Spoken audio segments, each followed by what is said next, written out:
Hello everyone, welcome back to the channel. तो हमारे channel पे इससे पहले इंजीनियरिंग फिजिक्स का एक यूनिट का कंप्लीट वीडियो आ चुका है। फर्स्ट यूनिट में हम लोगों ने inertial and non inertial frame of reference के बारे में पढ़ा था, फिर ऑक्सीलेशंस के बारे में पढ़ा था और टाइप्स ऑफ ऑक्सीलेशन, जिसमें डैम्प्ड ऑक्सीलेशन होता था, अंडर डैम्प्ड होता था, इस तरीके का चीज़ पढ़ा था। तो वो यूनिट 1 की पार्ट थी। यूनिट 2 में पहला जो मॉड्यूल है या पहला टॉपिक है वो ऑप्टिक्स है कहीं ना कहीं, ठीक है। अब ऑप्टिक्स के अंदर भी सब टॉपिक्स है। तो जो आप ट्वेल्थ में ऑप्टिक्स पढ़ते थे उसमें बेसिक बेसिक चीज़ें होती थी, ठीक है। अभी इंजीनियरिंग में आप लोग आ गए हो तो अब हम लोग मोटा मोटी सारा कुछ देखेंगे ऑप्टिक्स का। तो ऑप्टिक्स में सबसे पहले हमें हाइजेंस प्रिंसिपल के बारे में पढ़ना था। तो जो हमारे चैनल पे पहला वीडियो आया ऑप्टिक्स के प्लेलिस्ट में, वो हाइजेंस प्रिंसिपल का है। तो उसमें जितना भी बेसिक टर्मिनोलॉजीज हो सकता था ऑप्टिक्स से रिलेटेड, वो हमने पहले डिस्क्राइब करा था वीडियो में, और उसके बाद एंड में हमने हाइजेंस प्रिंसिपल को एक्सप्लेन करा था। हाइजेंस प्रिंसिपल आपने कहीं ना कहीं ट्वेल्थ में भी पढ़ रखा होगा। हाइजेंस प्रिंसिपल ये बोलता है कि जो वेव फ्रंट पे जितना भी पॉइंट होता है वो नया वेवलेट का फॉर्मेशन करवा सकता है, या नया वेवलेट बनाने का या क्रिएट करने का कैपेबिलिटी रखता है, और फिर वो नए वेवलेट, बहुत सारे वेवलेट मिलकर नया वेव फ्रंट का फॉर्मेशन करवा सकते हैं, है ना। तो ये था मोटा मोटी हाइजेंस प्रिंसिपल, ठीक है। उसके अलावा सेकेंड वीडियो में हमने सुपरपोजिशन ऑफ वेव्स पढ़ा था, और उसके बाद इंटरफेरेंस ऑफ लाइट पढ़ा था। और इंटरफेरेंस दो अलग अलग मेथड से पढ़ा था, एम्पलीट्यूड डिवीजन मेथड और वेव फ्रंट डिवीजन मेथड, ठीक है। तो सबसे पहले सुपर पोजिशन क्या होता है। सुपर पोजिशन की वजह से कंस्ट्रक्टिव इंटरफेरेंस हो सकता है या डिस्ट्रक्टिव इंटरफेरेंस हो सकता है, ठीक है। तो कंस्ट्रक्टिव इंटरफेरेंस में क्या होता है, कंस्ट्रक्टिव इंटरफेरेंस में बेसिकली दो वेव्स मिलके ग्रेटर वेव का फॉर्मेशन करवाते हैं, ठीक है। और डिस्ट्रक्टिव इंटरफेरेंस में क्या होता है, डिस्ट्रक्टिव इंटरफेरेंस में कहीं ना कहीं दो वेव मिलके कहीं ना कहीं या तो जीरो वेव का फॉर्मेशन करवाते हैं, अदरवाइज छोटा वेव का फॉर्मेशन करवाते हैं, ठीक है। तो ऐसा होता है। वही जब सुपर पोजिशन ऑफ वेव हम लाइट के इस पे अप्लाई करते हैं तो फिर कहीं ना कहीं वही इंटरफेरेंस कहलाता है। इंटरफेरेंस दो तरीके से हो सकता है, वेव फ्रंट डिवीजन से या एम्पलीट्यूड डिवीजन से। उसके बारे में हमने सेकेंड वीडियो में प्रॉपरली डिस्कशन करा है, ठीक है। अब इस वीडियो में हम लोग यंग्स डबल स्लिट एक्सपेरिमेंट के बारे में बात कर रहे होंगे। तो basically Young's double slit experiment का डेरिवेशन बहुत इंपॉर्टेंट है। ये एग्जाम्स में कई बार पूछ लिया जाता है, और बिलीव मी ये वाला जो डेरिवेशन है ना, काफ़ी ज़्यादा आसान है। मतलब कि 2 या 3 पॉइंट्स है जो हमें पहले से मानना है, और उसके बाद हम लोग डेरिवेशन 2 से 3 मिनट में कर सकते हैं, और ये आपको सीधे सीधे 7 नंबर दे के जाएगा। और यंग्स डबल स्लिट एक्सपेरिमेंट में न्यूमेरिकल आने का चांस भी बहुत ज़्यादा होता है। तो इस पार्टिकुलर वीडियो में हम लोग यंग्स डबल स्लिट एक्सपेरिमेंट का डेरिवेशन करेंगे, और 2 या 3 न्यूमेरिकल देखेंगे, जिससे आप यंग्स डबल स्लिट एक्सपेरिमेंट पे अच्छा पकड़ बना पाएंगे, ठीक है। तो चलिए वीडियो में प्रोसीड करते हैं कंप्यूटर स्क्रीन पे। ओके गाइस, तो हम लोग आ चुके हैं अपने कंप्यूटर स्क्रीन पे, और आप देख सकते हैं यहाँ पे Young's double slit experiment heading है, ठीक है। ऑब्वियसली ये तीसरा एपिसोड है इस प्लेलिस्ट का। इससे पहले हाइजेंस प्रिंसिपल और इंटरफेरेंस पे वीडियो आ चुका है, नहीं देखे हैं तो डिस्क्रिप्शन बॉक्स में लिंक मिल जाएगा, वहाँ से भी आप जाके देख सकते हैं, ठीक है। तो इस वीडियो में हम लोग थ्योरी देखने वाले हैं, मतलब स्टेटमेंट क्या है YDSC का।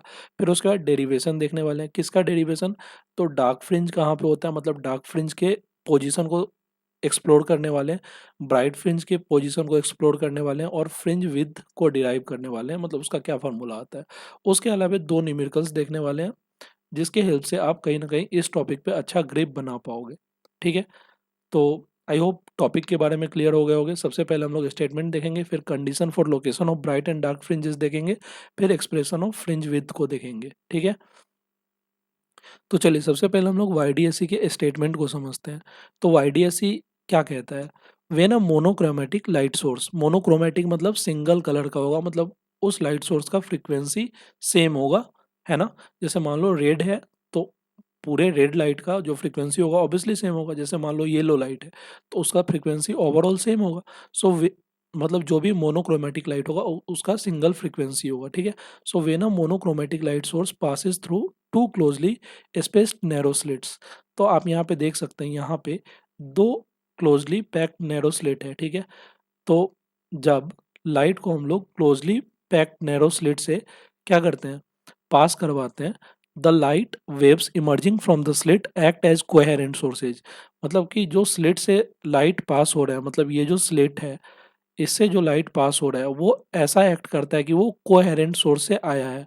कोहेरेंट सोर्स से आया मतलब सेम सोर्स से आया ऐसा फील देता है, ठीक है। या फिर जिस भी सोर्स से आया उसका फ्रीक्वेंसी सेम है, उसका एम्पलीट्यूड सेम है, या फिर जो फेज डिफरेंस है वो कांस्टेंट है, उसी को हम लोग कोहेरेंट सोर्स बोलते हैं, ठीक है। And interfere with each other, मतलब कि स्लिट से मोनोक्रोमेटिक लाइट पास होने के बाद एक दूसरे के साथ इंटरफेयर करते हैं, जिसकी वजह से a pattern of alternating bright and dark fringes appear on screen. ठीक है। सो ओवरऑल वाईडीएससी के स्टेटमेंट को समझोगे कि जब भी हम लोग मोनोक्रोमेटिक लाइट को किसी स्लिट से पास करवाते हैं, तो सबसे पहले तो वो ऐसा फील देता है कि वो एक सेम सोर्स से आ रहा है, कोहेरेंट सोर्स से आ रहा है। उसके बाद वो आपस में इंटरफेयर करके डार्क और ब्राइट का एक पैटर्न बनाता है, जिसको हम लोग ऑब्वियसली फ्रिंज वाला पैटर्न बोलते हैं। ठीक है। मोनोक्रोमेटिक लाइट का मतलब यहाँ पे लिखा हुआ है, monochromatic light refers to light composed of single wavelength और कलर। मतलब सिंगल वेवलेंथ या कलर का लाइट होगा तो उसको हम लोग मोनोक्रोमेटिक बोल सकते हैं। In other words it consist of photon oscillating at same frequency. Same ही बात है। ठीक है। इसके बाद कोहेरेंट सोर्स का भी मीनिंग यहाँ पे दिया हुआ है। Coherent sources are the light और wave sources that emit waves with identical frequencies.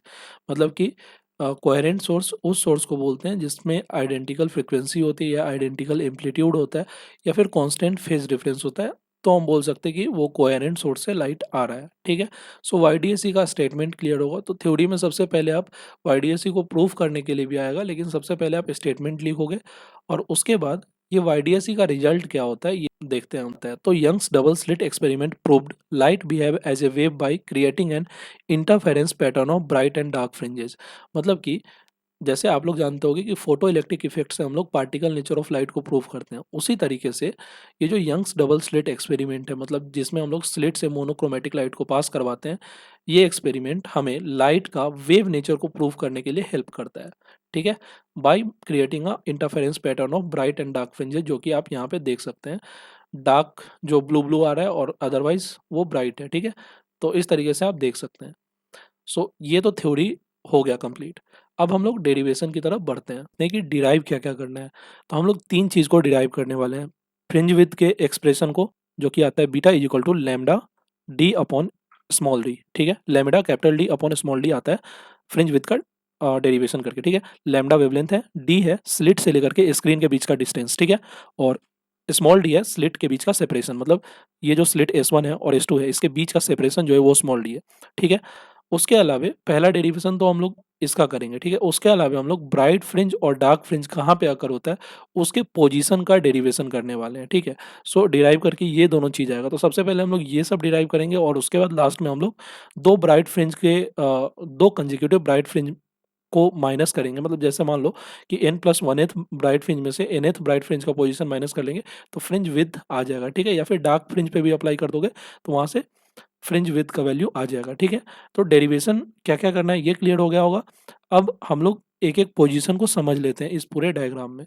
तो सबसे पहले यहाँ पे t इज इक्वल टू 0 मतलब इनिशियल कंडीशन पे है और ये जो एंगुलर डिस्टेंस है इस समय पे 0 है। ठीक है। ये भी बताया गया।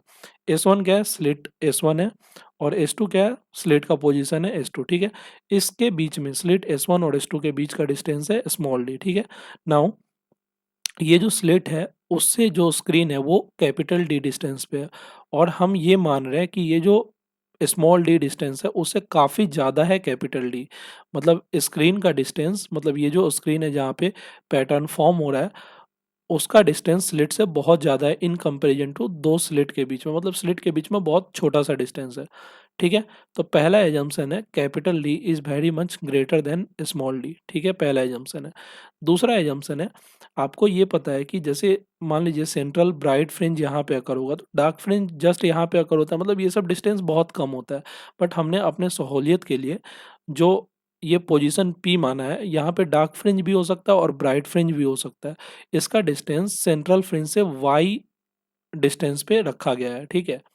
नाउ हो क्या रहा है कि ये जो यहाँ पे तीन अलग अलग वेव फॉर्म बन रहे हैं या फिर पाथ बन रहा है। पहला पाथ है स्लिट S1 से P तक, मतलब लाइट S1 से P तक जा रहा है तो एक पाथ बना S1P।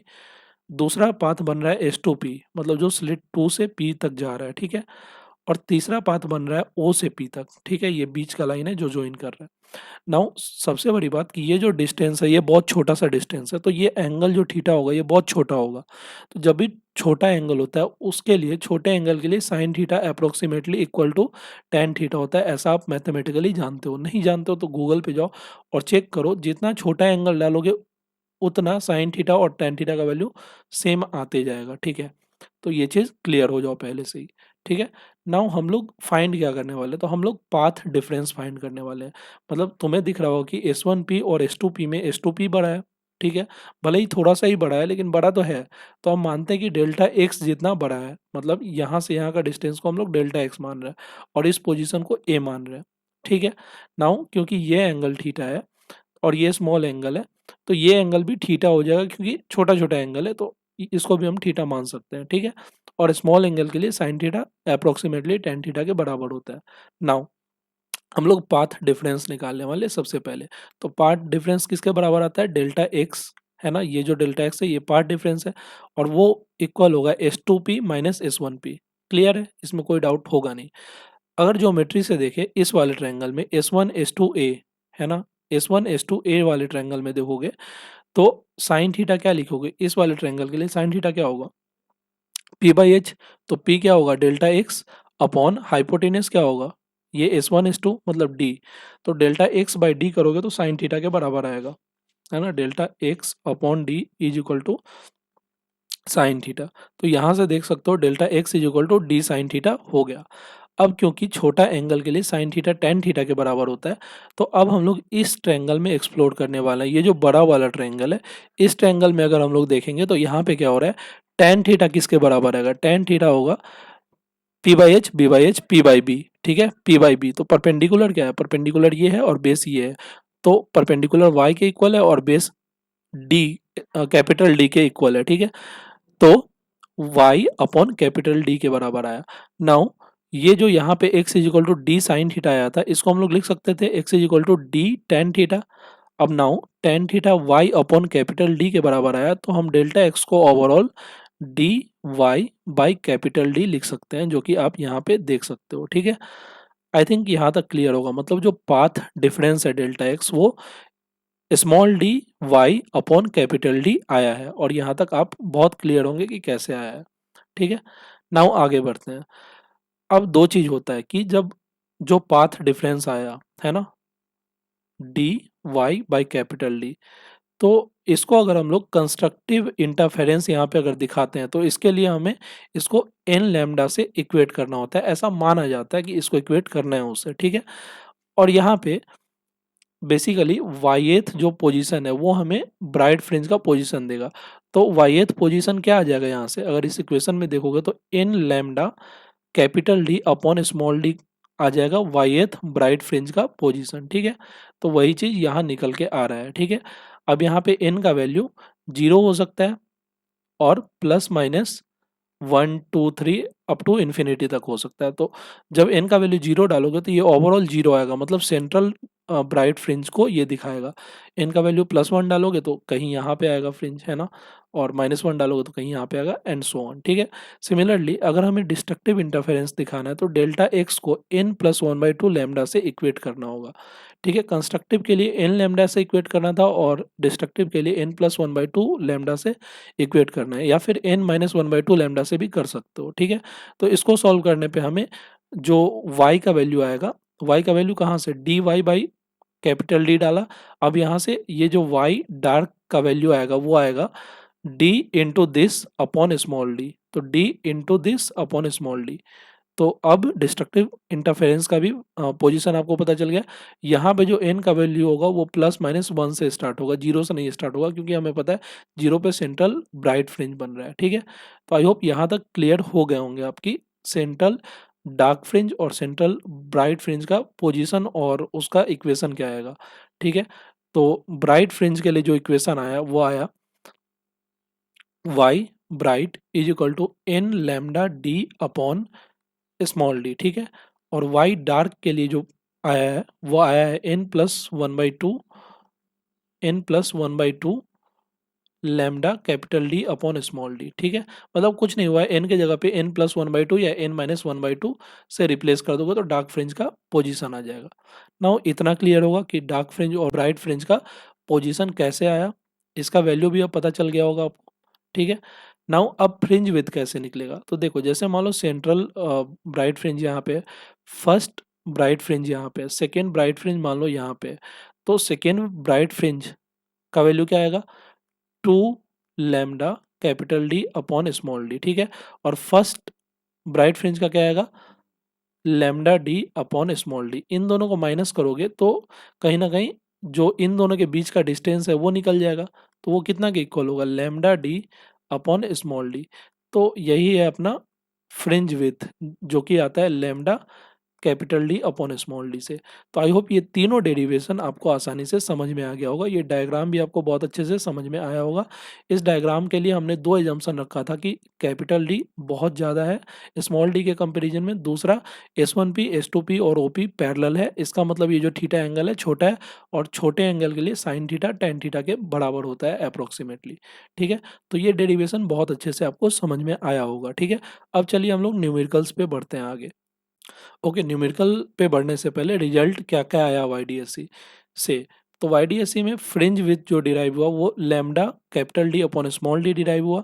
Bright fringe N lambda D upon small D पे अकर होता है, वहीं पे dark fringe n+1/2 lambda D upon small D पे अकर होता है। ठीक है, और उसके अलावे फ्रिंज विथ जो है वो वेवलेंथ के डायरेक्टली प्रोपोर्शनल है, और स्क्रीन डिस्टेंस कैपिटल डी के भी डायरेक्टली प्रोपोर्शनल है। क्यों? क्योंकि beta is equal to lambda capital D upon small d आया, और ये जो स्लिट का जो सेपरेशन है उसके इन्वर्सली प्रोपोर्शनल है। ये भी चीज़ यहाँ से देखने को मिल जाता है। ठीक है, ओके, अब हम लोग न्यूमेरिकल्स देखते हैं। पहला न्यूमेरिकल है in YDSC the fringe with the light of wavelength 600 nanometre is 3 millimetre.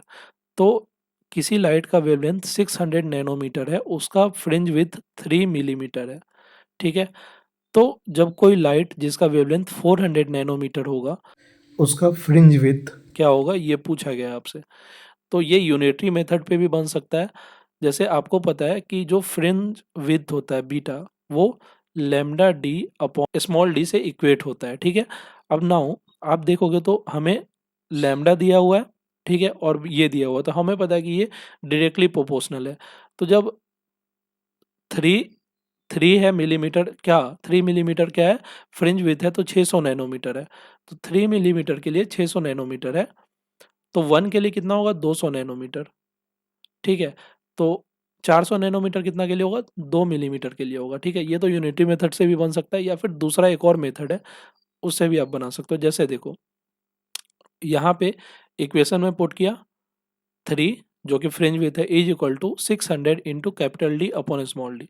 Similarly यहाँ पे हमें नहीं पता है दूसरे का फ्रिंज विथ, तो उसको वॉट माना या एक्स मान सकते हो, is equal to 400 into capital D upon small d. Now इन दोनों का रेशियो ले लो, ठीक है, 1/2 कर लो, तो 3 अपॉन वॉट हो जाएगा, इज इक्वल टू 1 को 2 से भाग लगाओ तो 600/400 आएगा, तो 6/4 बचेगा, है ना।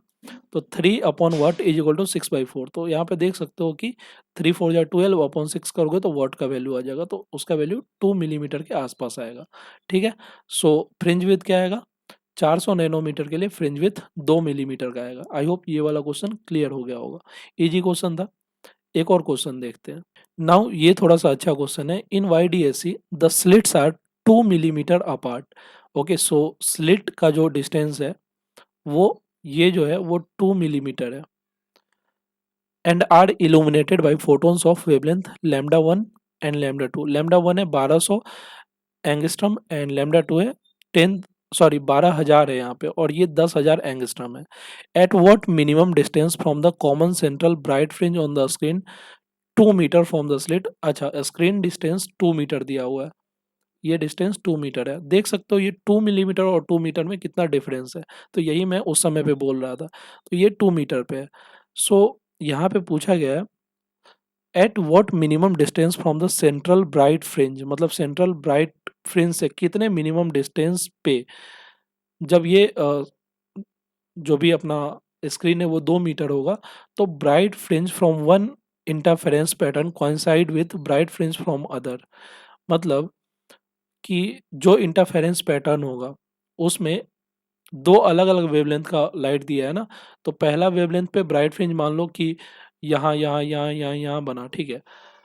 सिमिलरली सेकेंड वेवलेंथ पे अलग अलग जगहों पे बन सकता है, तो उसमें से पहला कौन सा पोजीशन है जहाँ पे ये कोइंसाइड करेगा, ये पूछा है आपसे। ठीक है, बहुत आसान क्वेश्चन है, इसका सॉल्यूशन देखते हैं। देखिए दो डिस्टेंस माना है, एक डी को 2 मिलीमीटर माना है और कैपिटल डी 2 मीटर है। ठीक है, ये क्लियर है।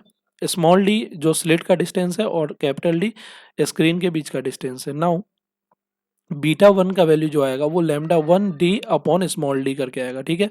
तो सॉल्व करने पे 1.2 मिलीमीटर आता है, वही सेकेंड वेवलेंथ के लिए सॉल्व करोगे तो 1 मिलीमीटर के आसपास आता है। अब देखो ये जो पहला लाइट वेव है उसका फ्रिंज विड्थ है 1.2 मिलीमीटर और इसका फ्रिंज विड्थ है 1 मिलीमीटर। तो इन दोनों का एलसीएम लोगे, क्यों एलसीएम लोगे, तो बचपन में याद है टैप वाला क्वेश्चन सॉल्व करते थे कि एक टैप 30 मिनट पे खुला रहता है, एक 45 मिनट पे, तो कॉमनली कितने पे खुला रहेगा, तो उसके लिए एलसीएम निकालते थे ना। सिमिलरली ये क्वेश्चन है, तो एलसीएम जब निकालोगे 1.2 का और 1 का, तो आई थिंक 6 के आसपास आएगा, क्योंकि 5 से गुना करोगे तो ये 6 के आसपास आएगा, ये भी 6 से गुना करोगे तो 6 के आसपास आएगा, ठीक है। सो फिफ्थ और सिक्स्थ फ्रिंज जो होगा वो कोइंसाइड करेगा, मतलब 1 मिलीमीटर वाला सिक्स्थ फ्रिंज और 1.2 मिलीमीटर वाला फिफ्थ फ्रिंज कोइंसाइड करेगा एक दूसरे के साथ। आई होप ये क्वेश्चन भी समझ में आया होगा। तो यंग्स डबल स्लिट एक्सपेरिमेंट का डेरिवेशन आपने सीख लिया और न्यूमेरिकल बनाना भी सीख लिया और स्टेटमेंट भी सीख लिया। आई डोंट थिंक सो कि इसके बाद कोई भी क्वेश्चन आएगा तो आप फंसेंगे उसमें, ठीक है। Thank you for watching this video, मिलते हैं नए वीडियो में।